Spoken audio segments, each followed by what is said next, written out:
Sveiki, malonu, kad įsijungėte šį video ir šiame video trumpai papasakosiu apie dietą pagal amžių. Tai daugelis turbūt iš jūsų pastebėjote, kad galbūt prieš 10 metų arba kai buvote jauni, jums buvo žymiai lengviau numesti svorį, nesusidurti su svorio prieaugo problemas ir buvo atėjo tas momentas, kai baksta, žiūrite, plus 5, plus 10 ar net 15 kg atsirado ant jūsų kūno. Tai kodėl taip nutiko? Tai galbūt pasikeitė jūsų gyvenimo sąlygos. Galbūt kai būdavote jauni, žymiai būdavote aktyvesni. Tai reiškia, kad galbūt ėdavote pėsčiomis į darbą, nesinaudodavote mašiną. Dabar turite mašiną ir taip sumažėjo fizinis aktyvumas, sumažėjo kalorijų išdegimas, o atrodo valgote tiek pat, kiek ir valgėte anksčiau, bet dabar tiek, kiek valgote ir auga tas svoris.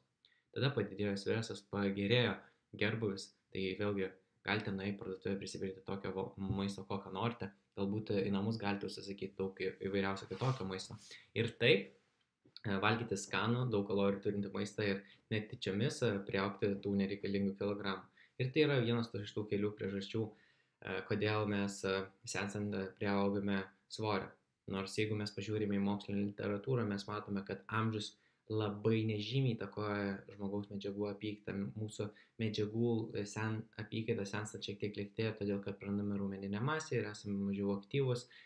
Ir tai šiek tiek dar ją įtakoja hormonai, bet visi šie pokyčiai yra minimalūs ir mes viską galime pakeisti sportuojant, valgant teisingai, geriant papildus ir išlaikyti tą medžiagų apykaitos greitį tikrai greitai.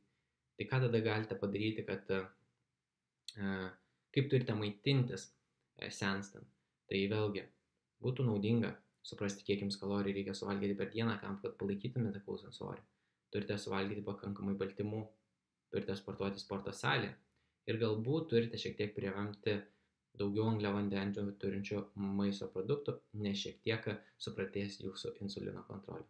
Tai reiškia, kad jūsų mytyboje vyrauja daugiau riebesni ir daug baltymų turintis produktai ir mytyboje šiek tiek yra mažiau produktų, kurie yra gausūs angliavandeniai. Tai kaip pavyzdžiui, galbūt turite šiek tiek suvalgyti mažiau kruopų, turės mažiau suvalgyti saldainių, vairiausių traškučių, sausainių ir ledų. Bet visas kitas mytybos racionas gali būti panašus kaip ir pradžioje, bet taip pat turite kreipti dėmesį į patarimus, kuriuos daviau šiame video. Tai šiandien toks būtent trumpas video, kaip maitinti senstant ir ką atkreipti dėmesį tam, kad jūsų medžiagų apykaita būtų greita ir nesusidurtumėte su svorio prieaugio problemomis ir žymiai lengviau numestumėte svorį.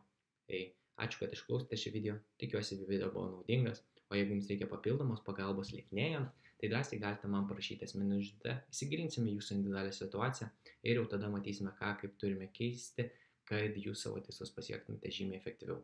Ačiū, kad išklausėte šį video ir pasimatysime kitą kartą. Iki ryto, mielieji.